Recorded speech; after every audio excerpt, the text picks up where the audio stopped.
My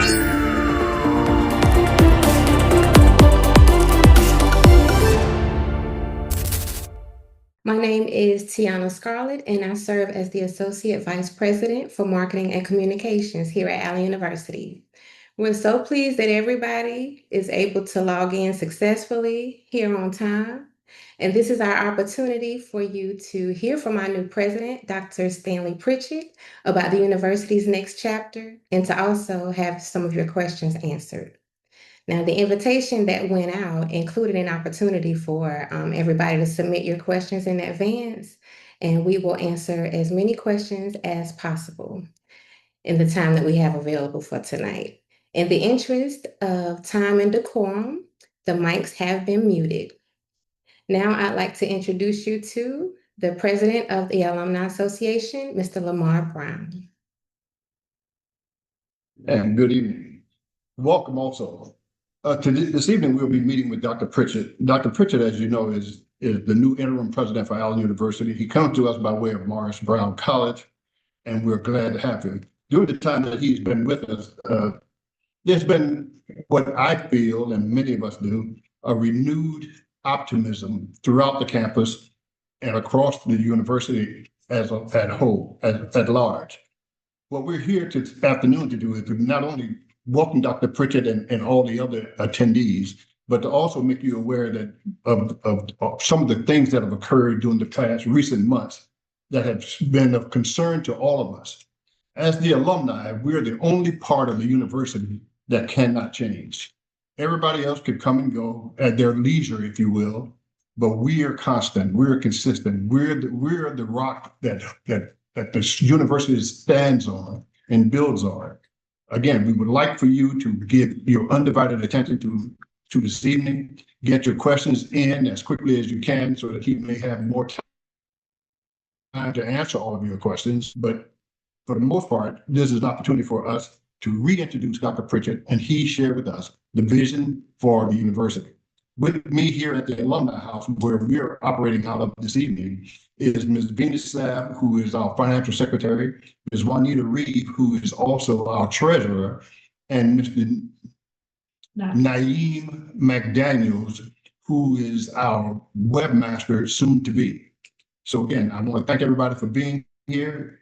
Dr. Pritchett has more than engaged us all in the time that he's been here. He made himself available not only to myself, but to every other alumni, and he interacts with the students.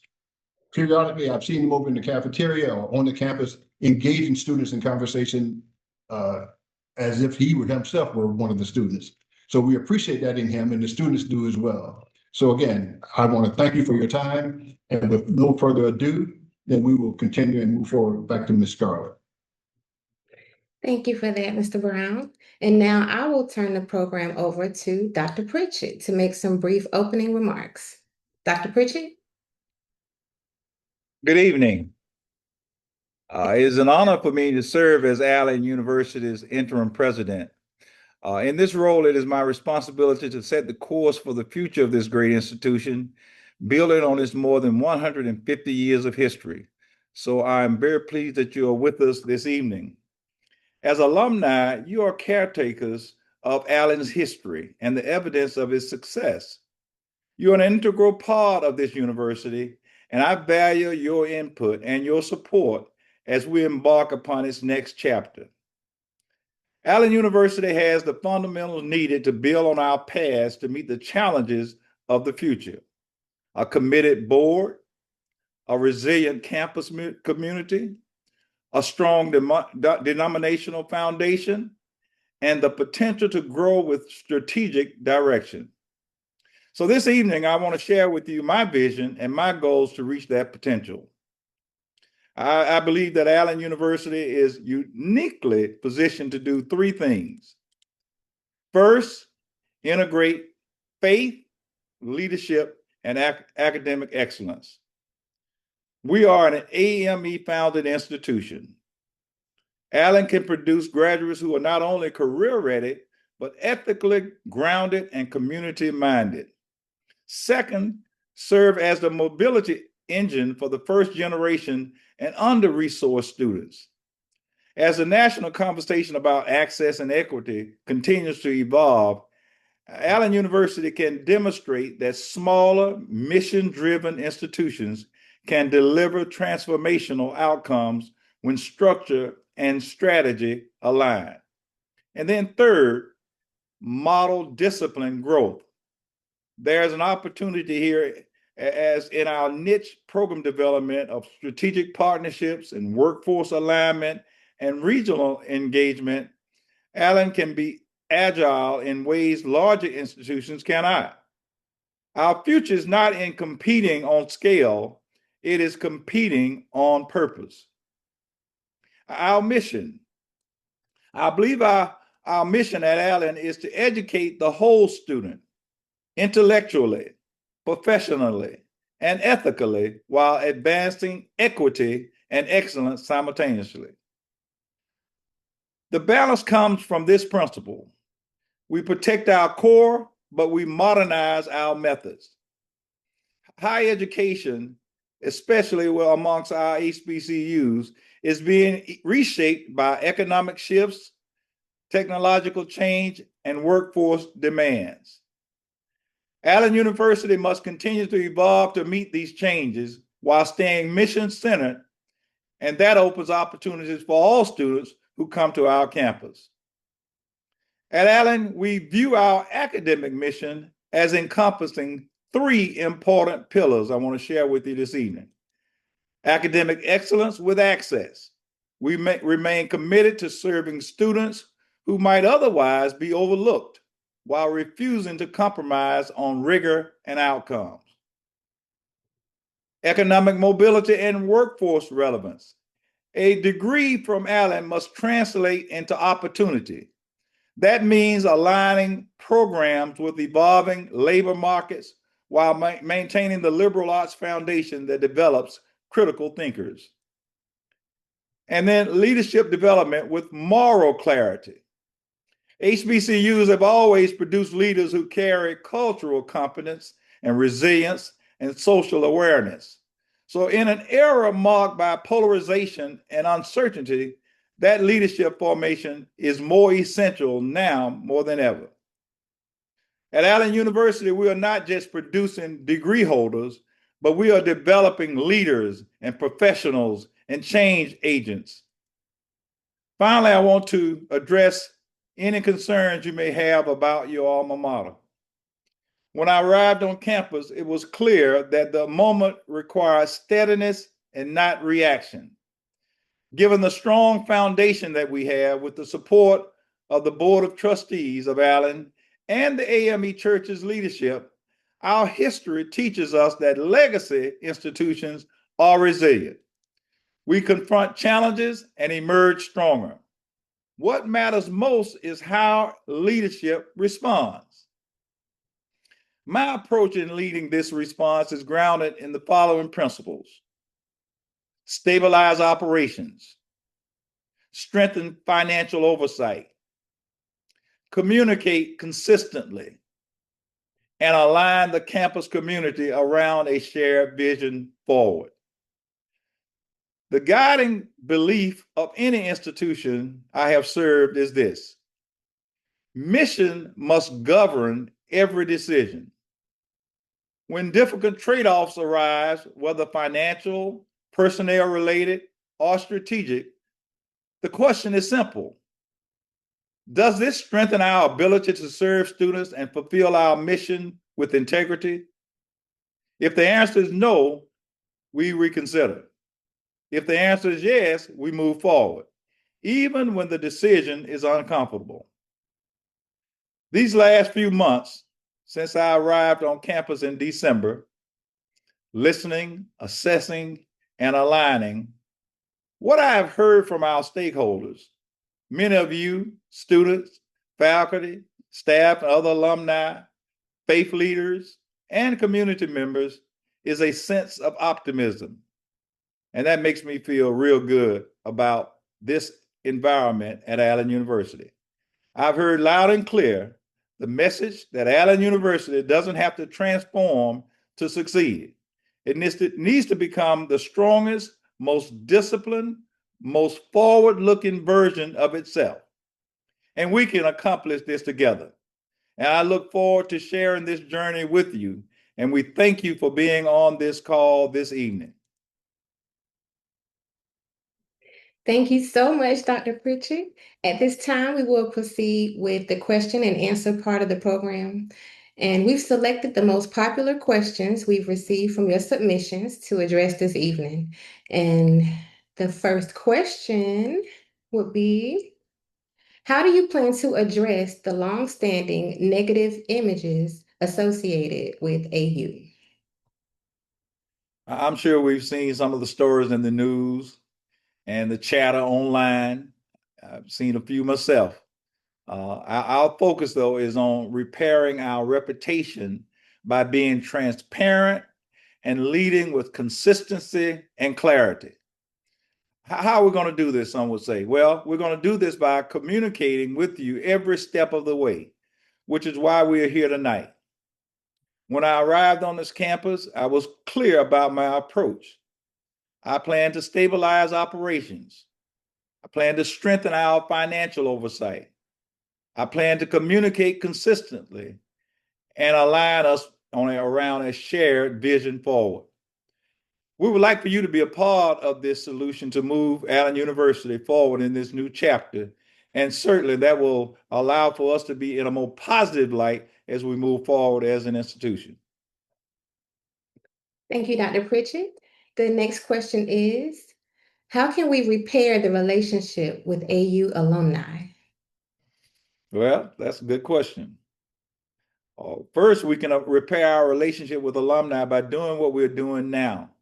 I don't know how many people are on this call, but I hopefully it is enough for you to go out and say something to somebody else that we're trying to talk to each other. It's easy to forget that we're all people who want to see this university thrive, who want to see our students become bold, innovative men and women who contribute their talents to our university and beyond. But we do share that vision and believe our alumni share it too.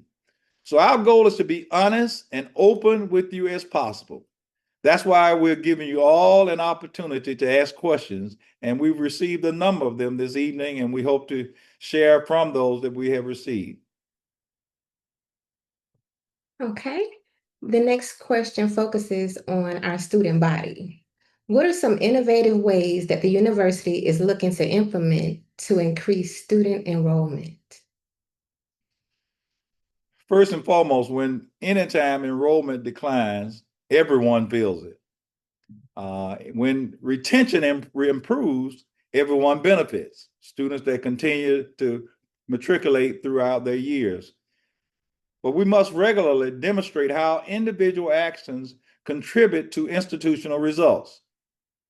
Allen must be known for being distinctive and having career-aligned programs that connect to workforce demand.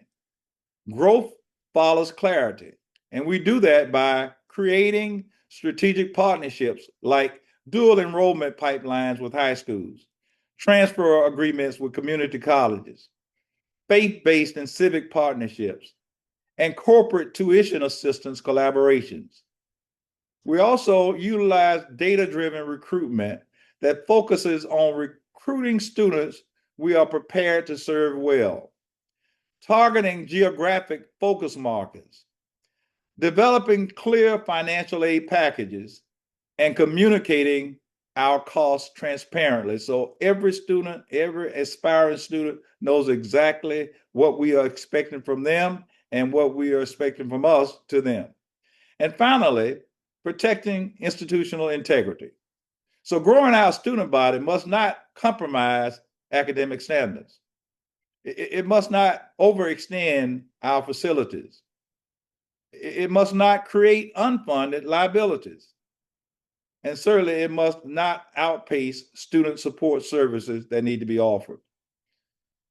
Our goal here at Allen is to grow our student body this fall, 2026, to 800 students and to reach a future sustainable student body of over 1,000 students. That means 1,000 students who are retained, who are supported, who are graduating, and who are thriving. So to reach that goal, I ask for your help as alumni. Help us with recruitment by talking to the students in your schools and your churches and your communities about Allen University. Share your experiences that you had on campus and encourage young people in your life to come for a visit to see Allen University for themselves. Last week, we had over 50 students to come from a metro Atlanta school system in one of their schools, one of their high schools. All of them were seniors, and they had not heard much about Allen University. And the Alumni Association, we thank you for supporting us by providing transportation for them to come to Allen University and to visit our campus. And I was so thrilled at the end of that session because one of the students that had applied to Allen University, she met the criteria for being awarded that day a full scholarship, as the young people call it, a full ride for coming to Allen University in the fall of 2026. And she was so proud of it, and we're still hearing so many positive things about that visit from many of those students who are really now interested in coming to Allen University. So it's going to grow on others to hear about some of the great things that we're continuing to do. Awesome. Okay, so this is a question that is related to the issue of student enrollment. Students' experience with financial aid offices often determine whether they choose to enroll or stay. Delayed financial aid disbursements, unclear communication about account balances, and unresolved holes can push students, particularly those from low-income backgrounds, to leave before they have the chance to succeed academically at Allen.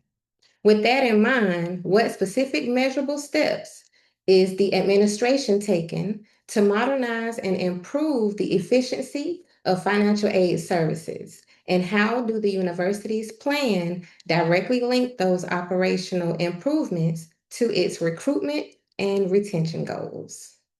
All right, it's a lot to take in there, but that's I try to do my best with.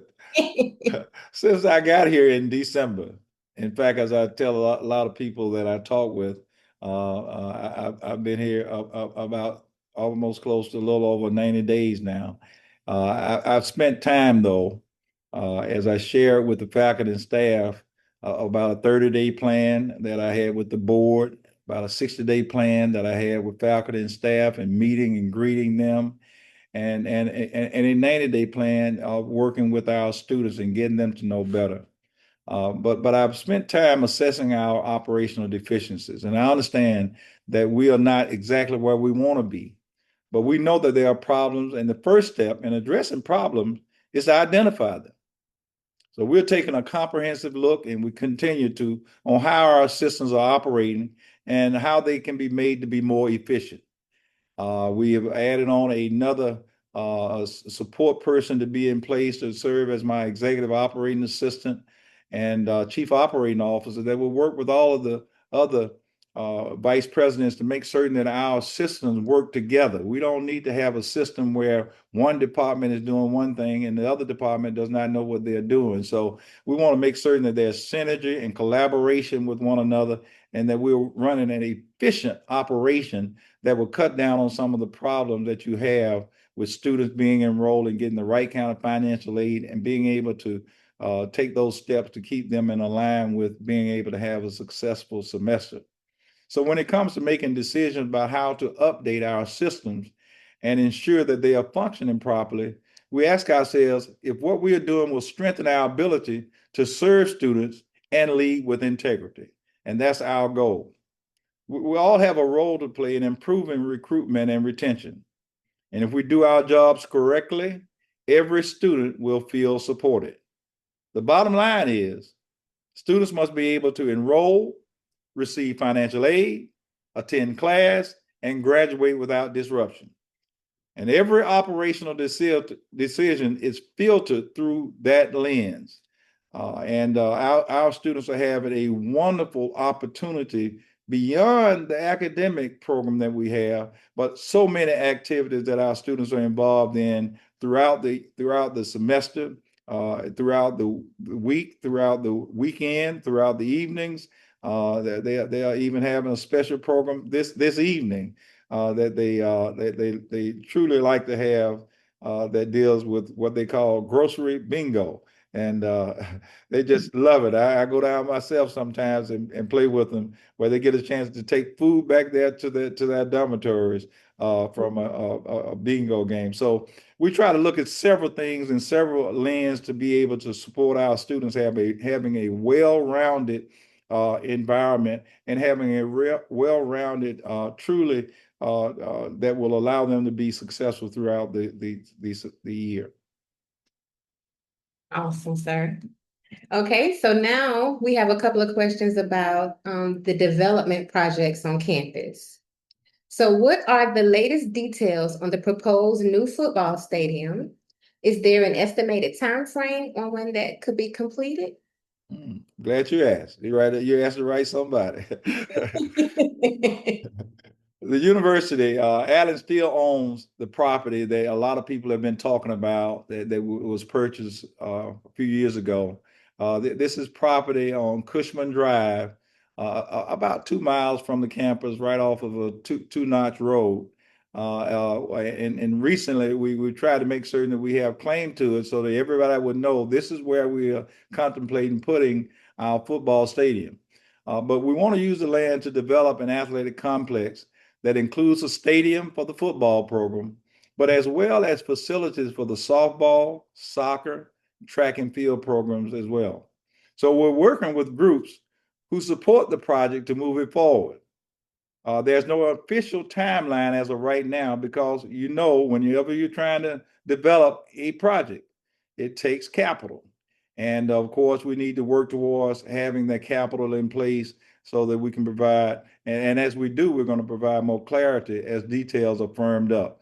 But we do own the property. We do have what we call conceptual plans for how the property will be developed.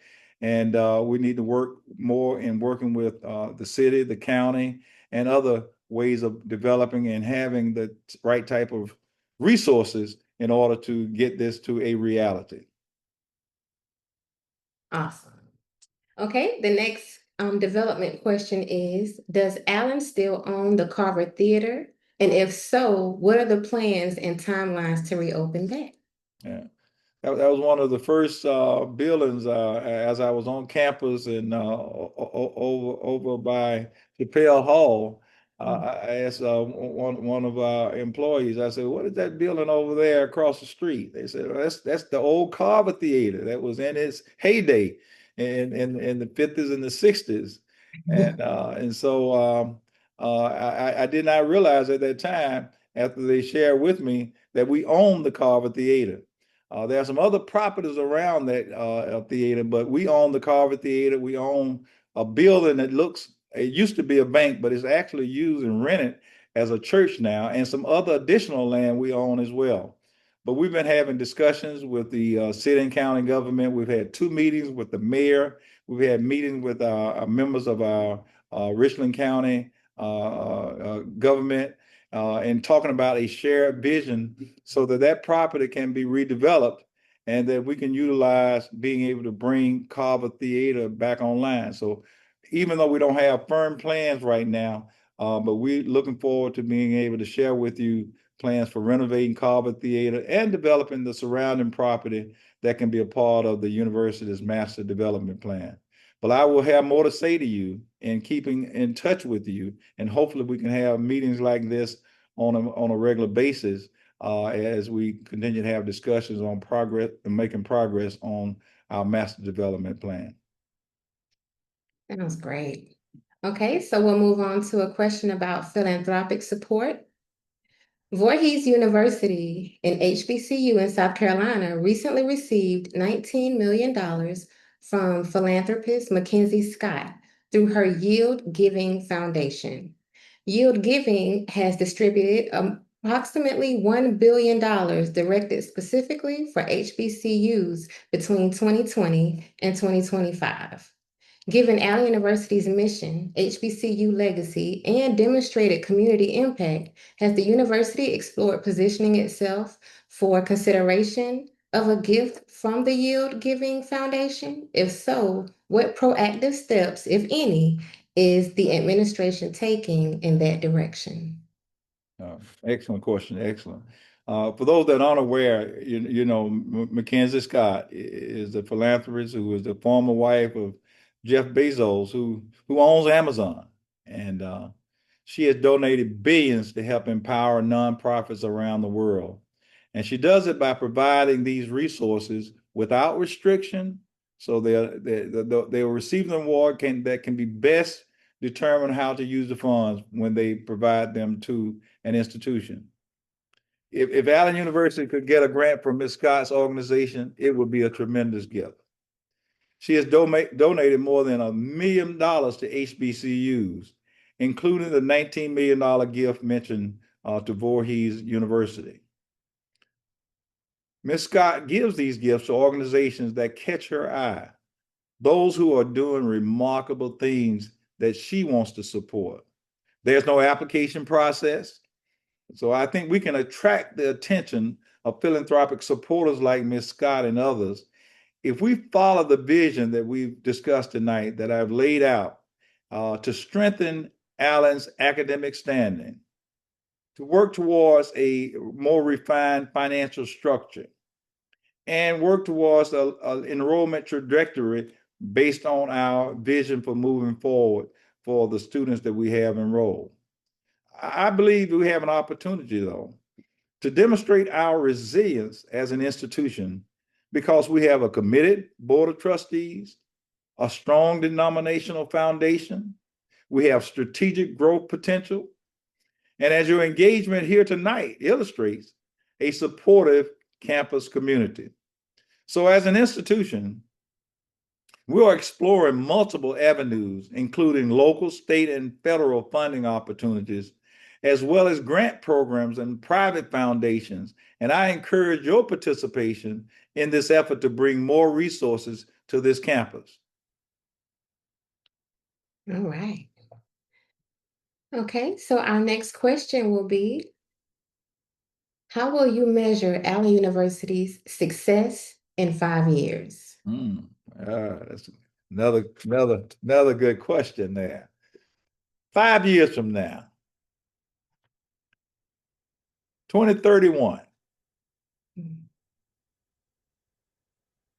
I will know that the vision is working if progress is visible in 3 measurable dimensions: stability, growth, and reputation. To achieve institutional stability, we must have clean, timely audits with no material weaknesses, reduce our resilience on short-term borrowing, maintain a predictable cash flow and disciplined budgeting, and build stronger financial reserves. To ensure enrollment and student success, we must sustain enrollment growth, not just spikes. We must improve first to second year retention. We must increase our 4- and 6-year graduation rates and demonstrate stronger post-graduation placement in employment or graduate studies.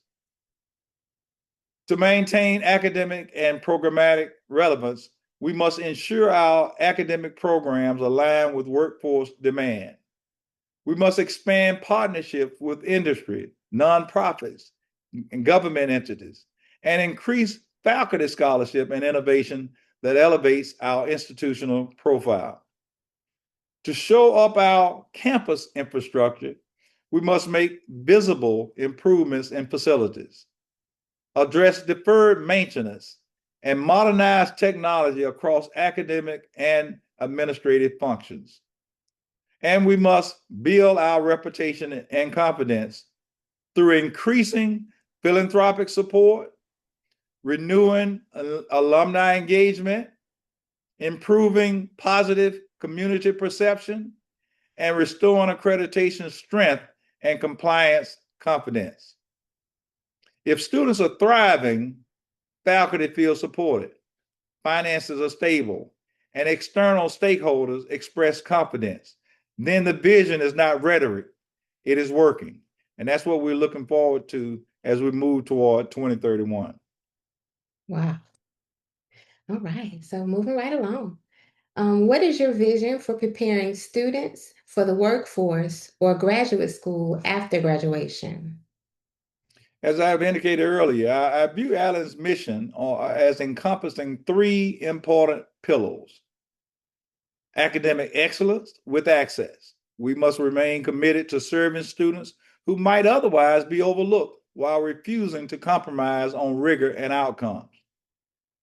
We must also, with respect to economic mobility and workforce relevance, a degree from Allen must translate into opportunity. That means aligning programs with evolving labor markets while maintaining the liberal arts foundation that develops critical thinkers. And then thirdly, leadership development with moral clarity. Traditionally, HBCUs have always produced leaders who carry cultural competence, resilience, and social awareness. In an era marked by polarization and uncertainty, that leadership formation is more essential than ever. So, to prepare students for emerging industries, we must adapt our delivery, our curriculum, and our partnerships to meet the needs of tomorrow. That includes embedding technology and AI literacy across disciplines, strengthening STEM, business, and workforce aligned programs, building employer partnerships that lead to internships and direct pipelines, and encouraging entrepreneurial thinking. As an HBCU, we are uniquely equipped to educate the whole student intellectually, professionally, and ethically while advancing equity and excellence simultaneously. Wow, Dr. Pritchett. We got a lot to live up to. That's right. That's right. So, we wanted to spend at least 30 minutes with you guys, no more than an hour. We had so many questions to come in tonight. So we picked, as we said in the beginning, we picked the most popular ones. A lot of them had a lot to do with each other. So we combined them to give you guys a nice, well-rounded town hall this evening. And that's all the time we have tonight. Dr. Pritchett, do you have any closing remarks to make? Well, first and foremost, I hope this is not the last time we do something similar to this. And hopefully we can have at some future meetings that we can begin to have dialogue, where it can not just deal with the questions that have been asked, but also just having dialogue itself. So I look forward to having opportunities to meet with you, many of you very, very soon, and look forward to it. I want to thank all of you as alumni for welcoming me to the campus and for your ongoing support of Allen University. I view any challenges this university has faced as opportunities to do better and to be better. And I invite you to join me on this journey. If you want to build a brighter future for Allen University, I ask that you get involved. For those who can, donate your time, your talent, and your resources. We had questions tonight about very expensive projects like the new stadium and the Carver Theater restoration that we would like to see come to fruition. If you have the means, we would appreciate your financial support. For those that have time and talents to give, we welcome you to join our ambassadors program to help us to recruit the next generation of Allen students. To volunteer, contact our enrollment management department and they will get you connected and involved. I appreciate each of you for taking time out of your busy schedule to join us tonight. And I look forward to hosting additional alumni sessions in the future. So until then, I wish you well and let's go, Yellow Jackets. All right. Thank you so much, Dr. Pritchett, for participating in this alumni town hall. And to all the alumni, thank you so much for joining us and for all your thoughtful questions. Hopefully, we'll be able to do this again soon. And we hope you enjoy the rest of your evening. Thank you. Have a good night.